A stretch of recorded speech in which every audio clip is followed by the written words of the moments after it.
Hi, everyone. Thank you so much for joining me today, and welcome back to those that have been listening to this podcast for a while, and welcome to those that have just started listening. My name is Danielle, and I am the owner of Fresh Start Life Coaching LLC, just in case I haven't said it enough.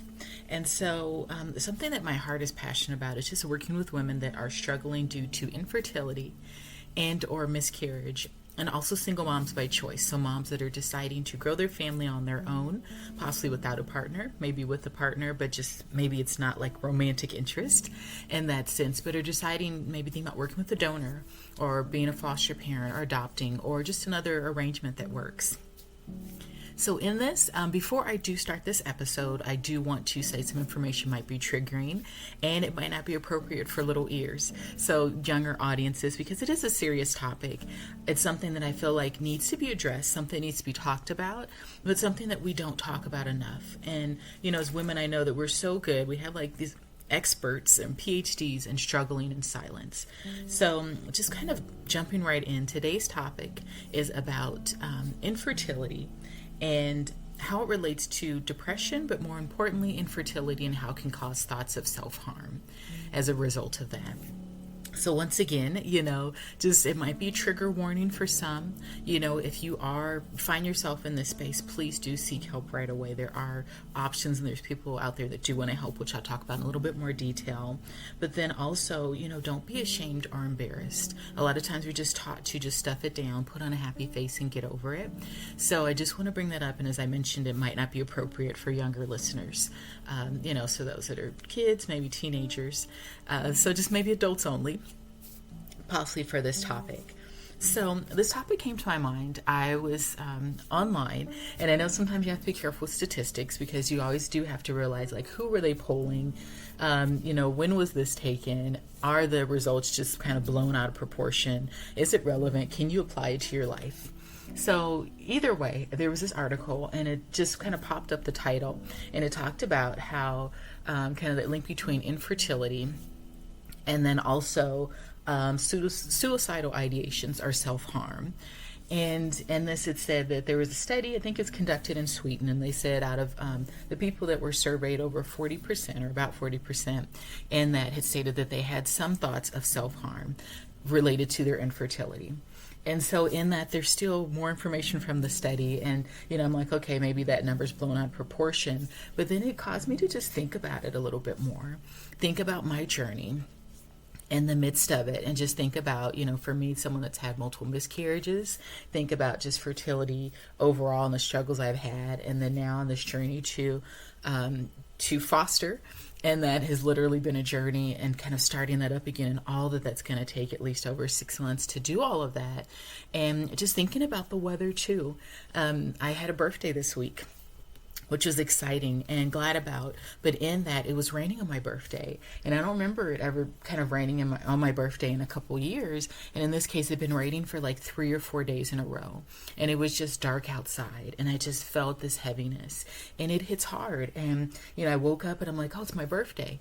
And kind of excited for a moment. But when you do get a little bit older, for me getting closer to 40, it's different. It's not like when I was 5 or 6 and you're like, we're going to have a party. We're going to do all this. It's just like, oh, it's another year.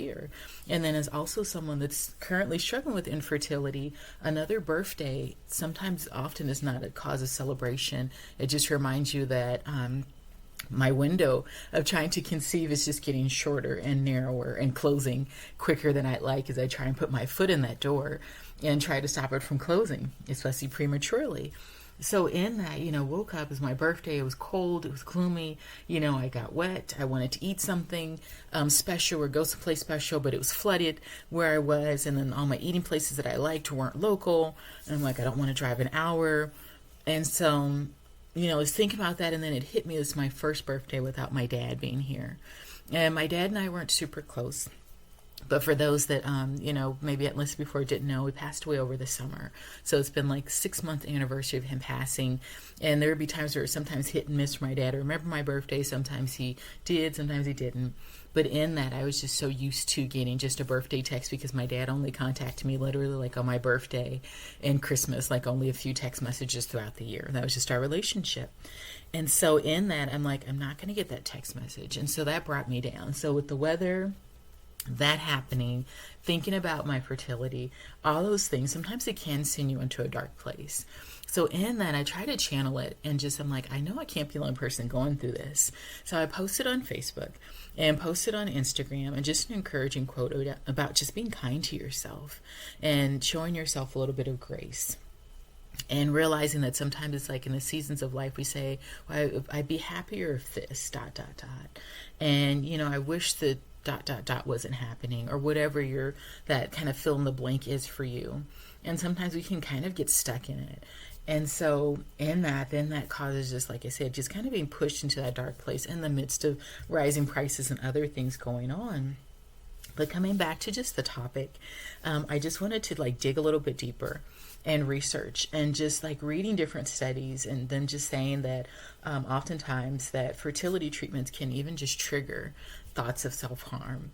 And that some women had stated they were part of a study that 30 to 40% of the women that were surveyed during a study, and it was a study about women that were undergoing fertility treatments, had stated that they occasionally had thoughts of just not wanting to be here anymore, or thoughts of self-harm.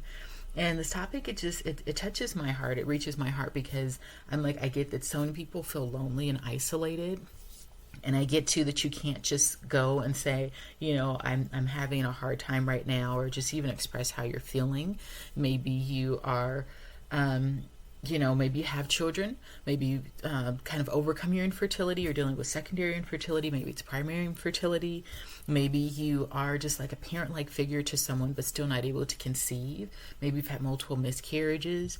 Maybe you were in the midst of adoption process or foster care process, and it's fallen through. And so you're just thinking about that. And, for me, I worked in a crisis call center before for many years. And I remember getting those calls from just people that were just a lot of times that's when we got the calls, and people were in the hardest times and hardest seasons of their life, and having to always ask these questions 8+ hours a day, and that work overtime, and seeing, okay, are they having thoughts of self-harm, and ask specific questions. And some people will kind of, try and hide it, but then I'm like, there's some things you just can't hide: the tone in their voice, the way they answer the questions, the way they couldn't, give me a straight answer about the risk-related questions. And so I realized that it's here and it's real. And once again, I feel like no one really talks about it. Yeah, there might be a study or two, but even in church, to be honest, no one really talks about when you're I'm a Christian and I go to church regularly, but no one talks about self-harm. No one really talks about depression. They just say, okay, we'll pray it off, or pray about it, or pray it away. And I'm like, yeah, I have prayer, but I'm like, well, God created counselors and medication too. So that's important. But I get too with family, depending on your culture, if they're understanding and embracing, a lot of times you can't express how you feel. But in this, I do want to say, in this moment, if you are having those thoughts, you say, oh, they're just small thoughts, or they're just pop up here and there, please, as I say at the beginning, of this episode, please do reach out and get help. There's resources. So even if you don't want to call, so a lot of people say, well, I'd have to call 911. No, there's other options. So there's a number I found. It's 988. Once again, it's 988. It's a crisis helpline. You can text them. It's how that you can call them, and you just speak to someone just in that moment. And a lot of times it helps to just talk to someone that's not a friend, a family member, coworker, someone that's not involved. Also something else you can do is, reach out to someone that you do trust. Whether it is maybe a mentor in your life, maybe it is a good friend, maybe it's a loved one, something, just reaching out to someone. And so I was just looking, and there's these conversation starters that came up, and things that maybe just could start the conversation. If you say, I don't even know where to start, or what do I say?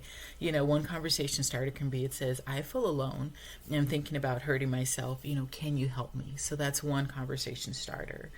Saying, I'm having painful thoughts right now, can you support me, or can you hold me accountable, or can you help me find help? Another one states, I don't want to die, but I also don't want to live. And then, just saying, okay, can you help me? And then saying, I'm really struggling right now. I need someone to talk to. Because those are just some openers. A lot of times you can't find the words. And I get being scared. You're like, well, if I call this hotline, they're going to call someone. This is going to happen. And the whole thing is just of keeping you safe and making sure that you're all right. And I get it, it's hard. For me, as I'm currently struggling with infertility, those dark days do come and they're there, but I do try and reach out when I need help. I do try and find just other healthy outlets. I try not to get too consumed, but it's a lot. If you're going through fertility treatments and you've had another failed cycle, if you're at odds with your spouse about trying again, and then they're like, no, let's take a break. If you had that birthday or just something that reminds you that you're getting older, if you received, negative test results, all these different things, and then some, even pregnancy announcements can be just triggering so many things that are going on around you. I know for me, I have this app, and I like the app because I'm able to track my cycle and different things. But then right when I open that app, it says people with their pregnancy test. And so it just pops up and people showing their baby bump or showing off their new baby, which is great. I'm excited for them, but it's like I'm bombarded with it. And it's just like, it's everywhere. It's on the commercial. It's in a movie. It's just all these different things. I'm like, even if you try and hide, it's kind of like that slap in the face. It's the story that I heard recently of a family member, in this case, not family member, but distant family member. It's not related by blood, but, the person has, multiple kids. And in that, the kids are not being well taken care of, and the Department of Child and Family Services is kind of in the process of possibly taking some of those kids, and you're just like, there's people that really, really want kids, and yet this person's not taking care of their children. And I get things happen. There's a mental health aspect. There's, circumstances, a lot of other things, but it's like we see that, and it's just like, it's just not fair. And I get that. I understand it. I'm like, infertility is not fair, and it's just frustrating, and it's tiring, and it's exhausting. It makes me angry and feel kind of inadequate and incompetent and so many other things. But in that, as I said, I do have my church family. I do have that community to reach out to. There's hotlines, there's support groups, there's, counseling. There's just other options. So, all of this, you're just like, Danielle, what's your point? I know that sometimes it can be easy to just feel down, to have those dark days, especially when it's raining. Like right now outside, the sun is out, it's beautiful, and I'm like, okay, reminding myself, Danielle, this doesn't rain forever. This is not going to be forever. And I've had people, recently too, kind of come to me and say, okay, well, when are you going to start trying again? Or are you going to have any more children? Or, do you ever want more children? All these things. And it's like complete strangers kind of coming and asking. And I'm just like, you just don't understand how hard it is and how much I've tried and how much time or energy, I put in this. Or I even had someone tell me recently, someone I'm not close with, that they told me I'm like, that I wasn't trying hard enough. And I'm just like, what do you mean? I'm not trying hard enough. How dare you? So in all of that, it can be triggering. It can be a lot. And so, it's okay to step back. It is okay to ask for help. That's not a sign of weakness. It's okay to realize that you can't carry the weight of the world on your shoulders alone, that you don't have to be Superwoman, that you don't have to have it all figured out, and that, carrying on your family line, maybe it feels like that's all on your shoulders. Maybe you have that pressure from so many areas, but just, be kind to yourself, be gentle with yourself. Give yourself permission to grieve, give yourself permission to, feel certain feelings. But when it comes to like feelings of self-harm or, just wanting to end your life or no longer be here, please do reach out for help. I do hope that things get better for you. Thank you so much for listening, and I do wish you the best overall. So once again, just kind of summing up everything, I know that things can get dark. I know that things can be hard. I get, seasonal depression. I get depression caused due to infertility. I get that pressure. I get how it impacts your self-esteem and every kind of facet and area of your life. And I get trying to have to put on that smile, pretending like everything's okay. But please do reach out for help. I know for myself personally, have a counseling session later today to just talk about everything that's going on in my life. And it's hard being vulnerable. It's hard reaching out for help. It's hard, putting my business out there, but in it, it's like, it's better than trying to keep everything in and exploding later, or just kind of crying and not being able to hold it together anymore. And I think if it is that closet door or a keep stuffing thing in that closet, and I'm trying to hold it closed, and it's just exhausting. And saying, okay, what if that door opens? And what if people realize that, oh, I'm struggling with this, or I'm hurting due to this?